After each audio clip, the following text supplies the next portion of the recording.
അമ്മാമ്മ ചോറൊക്കെ കഴിക്ക്. 40 വർഷത്തെ പഴക്കമുള്ള വീടല്ലേ അപ്പം? അമ്മാമ്മ കൂട്ടി പറയും. അല്ല, ഇതൊരു 10 80 വർഷം ഒരു വീട് മേടിച്ചത്. കഞ്ഞിക്കാരുടെ വീട് മേടിച്ചത്.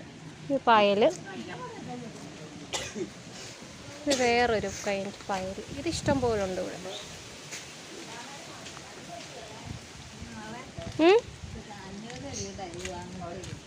കാഞ്ഞക്കാർ ആണല്ലേ? അവർ പഴയ വീട്ടിലേക്ക് വാങ്ങിച്ചപ്പോൾ ഞങ്ങൾ വീട്ടിലേക്ക് പഴയ വീട്ടിലേക്ക് വന്നു. പഴയ വീട്ടിൽ 12,000 രൂപയാണ്. എത്ര വർഷത്തിന് മുമ്പ്? 50 വർഷത്തിന് മുന്നേ. 50 വർഷത്തിന് മുമ്പ് 12,000 രൂപ കൊടുത്തു. അവർക്ക് 1000 രൂപ അടച്ചു കൊടുത്തു.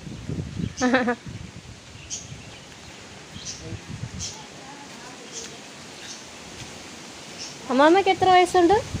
87. 50 വയസ്സുള്ള വീടും 87 വയസ്സുള്ള അമ്മാമ്മയും.